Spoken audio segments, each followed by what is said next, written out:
All right, welcome back to the KnivesFAST channel, guys. There's our friends. Say hello to Ren and Stimpy, Patter Toastman, Log TV, Choo Choo, and TV.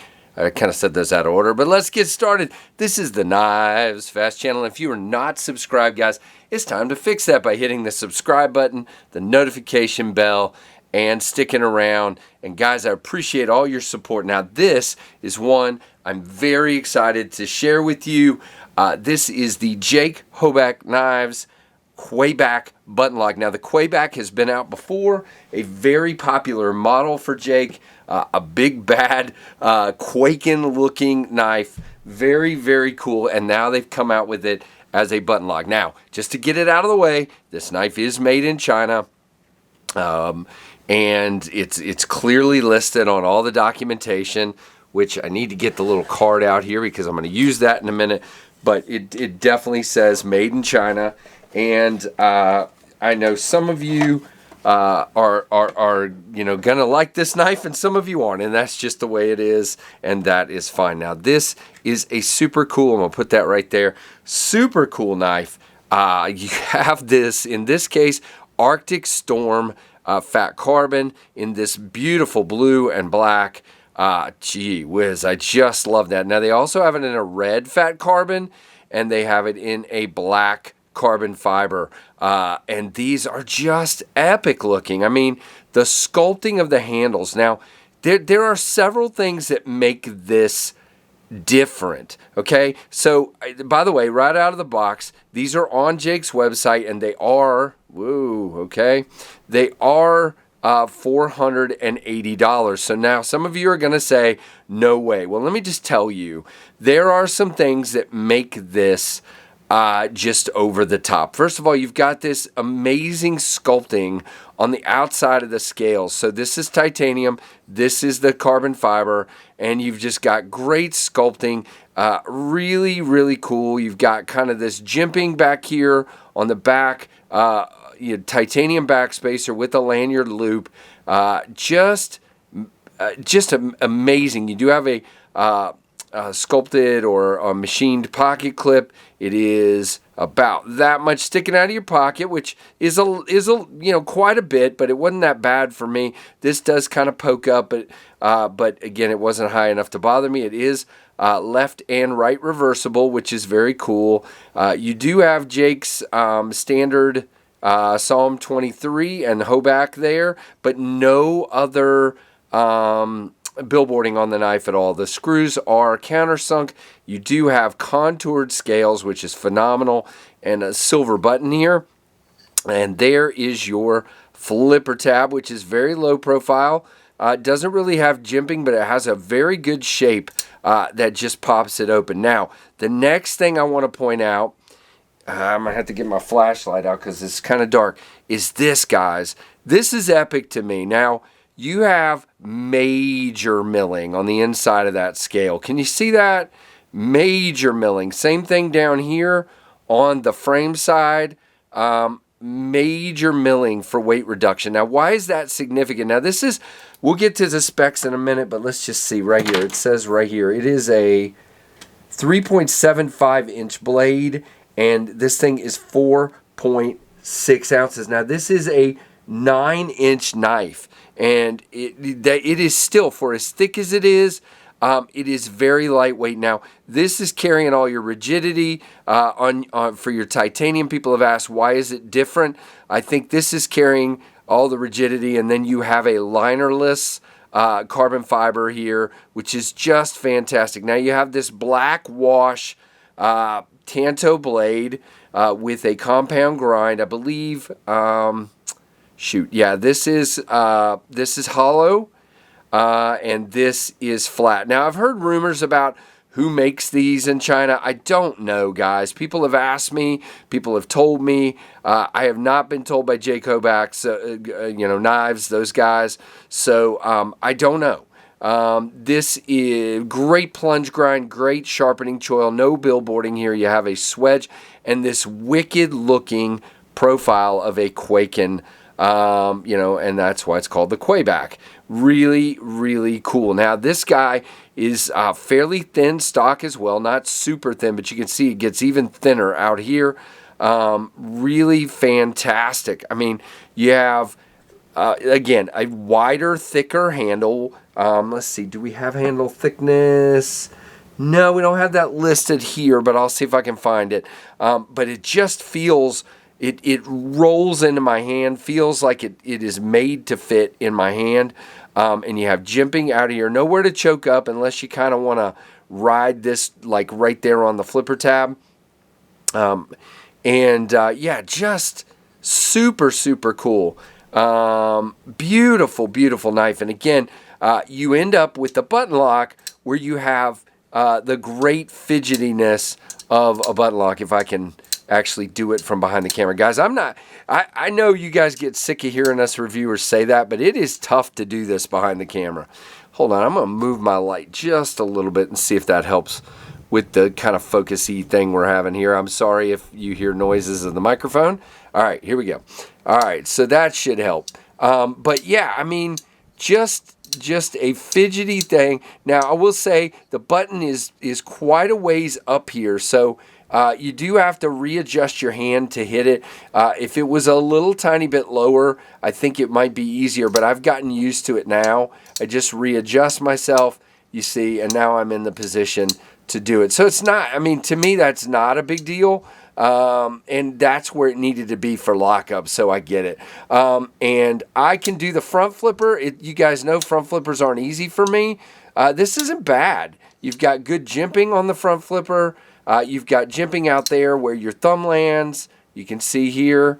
You've got jimping that's for the front flipper. You've got jimping for your thumb, and it's in a perfect place. Your swedging starts out here, so really your money grip is right there. Guys, I don't feel any hot spots on this handle. That grip, I know on the Sumo, I think it was, people complained about this clip, but it's rounded out now, so it's not a problem for me. It's hitting in the center of my palm. No hot spots for me. It is a thicker handle. Okay, I just want to say that again so that you guys understand. But for my hands, that feels good. Now let's just do my favorite part of a review here. Guys, whoa, that was interesting.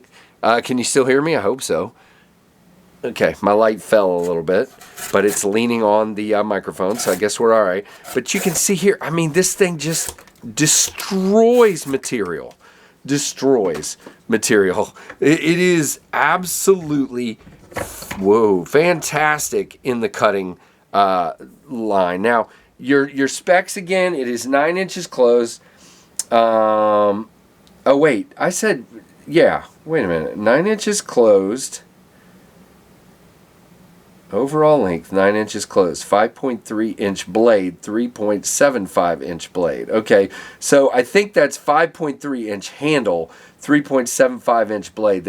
They put blade there twice. CPM 20 CV is your steel, black stonewash, obviously DLC on the handle is titanium, and Arctic Storm on the show side, and 4.6 ounces. And just really, really cool. Now let's do, by the way, I love their boxes. These boxes are so cool. Just really kind of a collector's piece there. All right, let's get some of this out of here and do our comparison. So first things first, I'm just going to show you guys, I think I did this in the unboxing, but I'm going to do it again. There is the Summit, which is significantly bigger in the handle and in the blade. And then I'm going to do the little Goliath here. These are all Hoback products. The Goliath fixed blade, you can see that is tiny in comparison, but the same relative shape there. Very, very cool. I love it. And by the way, one of the things I didn't really talk about, let me get that cardboard back out one more time. Well, and I got several things to talk about here, but is you kind of got this rounded tip to that Tanto, which I think is cool. And again, you can do some good puncturing here. Again, it's hard because I'm holding the cardboard. But yeah, it's definitely got some puncture ability to it. And you can see that really cool rounded shape to that tip instead of a really harsh, squared off looking Tanto, if that makes any sense. All right, let's do this real quick because I almost forgot. Centering. All right, come on, there we go. Centering is dead on.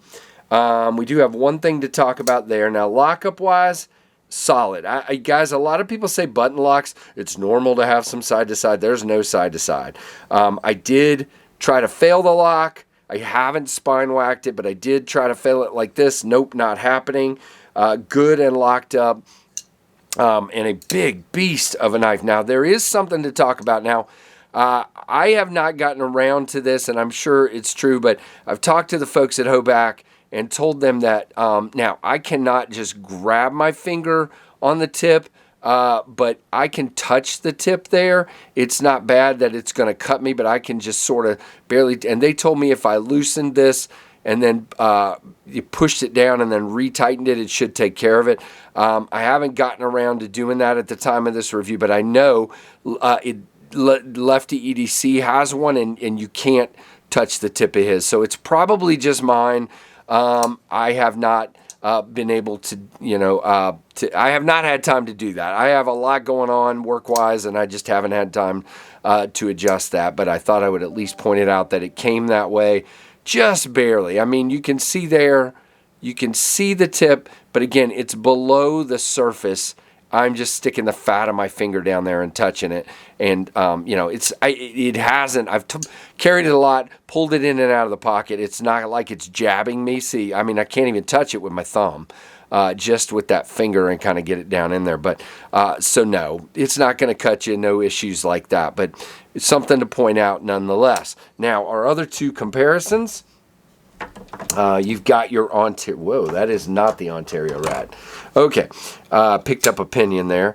There is the Ontario Rat 1, which if you know it's bigger than the Ontario Rat, it's a big knife, and it's smaller than the Rat. I mean, the Rat 2 is smaller, as you can see here. So, really cool knife. I mean, really cool. Now, as far as I know, let's see. These are still available, the blue one here, and I'm pretty sure the other two are as well. And again, just a really, really cool button lock knife. I'm really excited that they did this in a button lock. I think that's the craze, but I think a lot of button locks have kind of been smaller knives and just kind of ordinary knives, if you will. So we've got a very high-end knife in a button lock. We've got a very big knife in a button lock. And again, you can see you still get all the fidget, if I can not screw it up behind the camera, but you still get all the fidget, and you got this just big Goliath of a knife.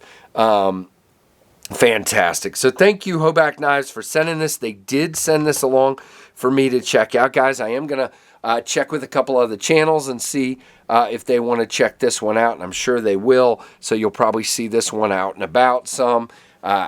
Yeah, so very excited to have been able to check this out. I'm sorry this is a longer review, but I definitely did some extra comparisons and extra cutting and having fun there. So, and trying to adjust my stinking light. So there you go. Really, really awesome. Thank you, Bill over at Hoback Knives, for sending this out. Fantastic knife. And again, very appreciative. So guys, give me a thumbs up. Let me know what you think of this one down below in the comments. And thank you so much for watching the KnivesFAST channel.